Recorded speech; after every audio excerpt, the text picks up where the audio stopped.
Hey everybody, welcome back to Rockstar Training.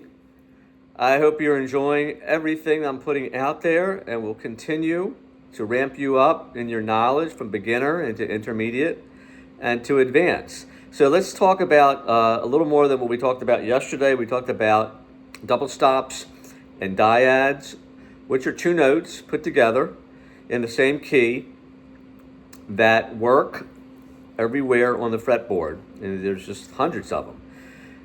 We did a example of, I believe it was the root and a third and a root and a sixth.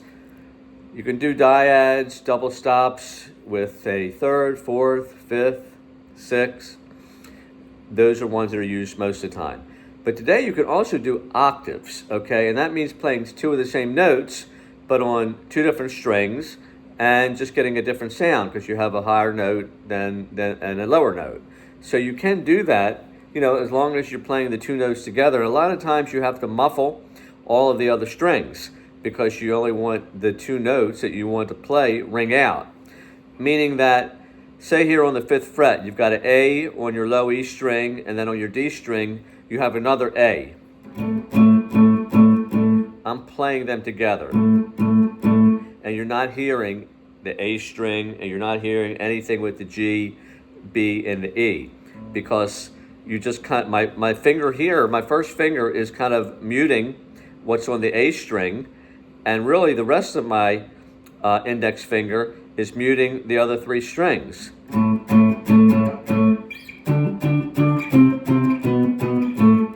So I'm just playing the two A's, and none of the other notes are coming out. And you can do that up and down the fretboard if you wanted to do the octaves in that position.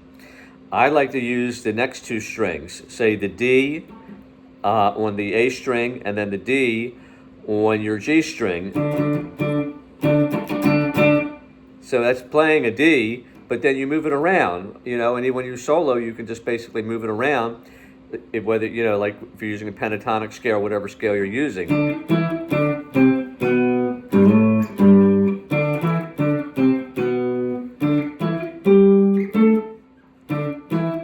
I'm not hitting the top E string, but I am still muting with my index finger the other two strings, the B and the E, that I'm not wanting to play.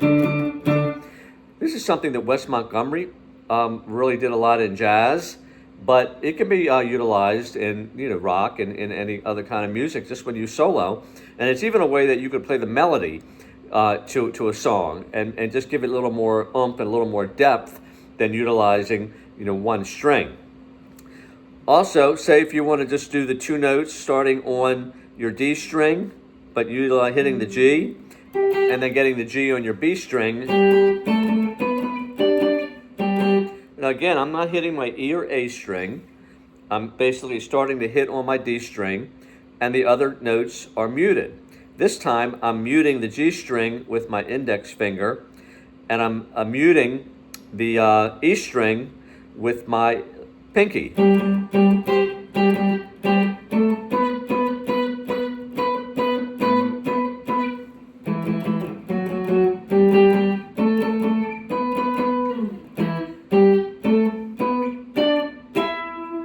And one more time, let's go up to the last two strings. Right now I'm still staying on the 5th fret. I'm going to hit the G string, but the C note, and then I'm going to get the C note on the E string. I'm not hitting your E, A, or D string up top. Right now I'm starting on the G string, and I'm muting the B string, again with my index finger.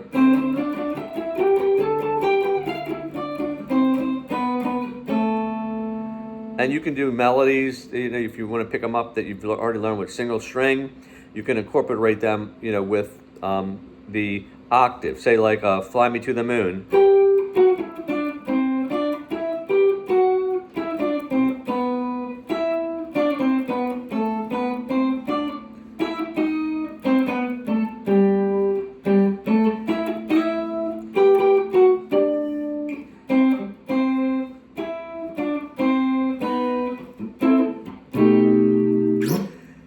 Octaves, it's just another tool for your toolbox.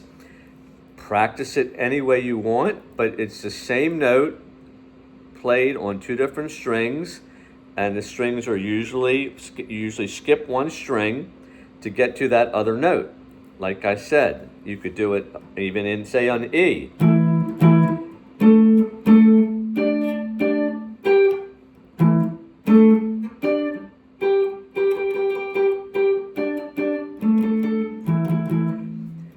Another great thing for you to utilize in putting together better solos, playing melodies, if you're not singing or you're doing an instrumental song, it's just another great way to incorporate kind of like a jazzy kind of thing, but it really can work in a lot of different ways in music.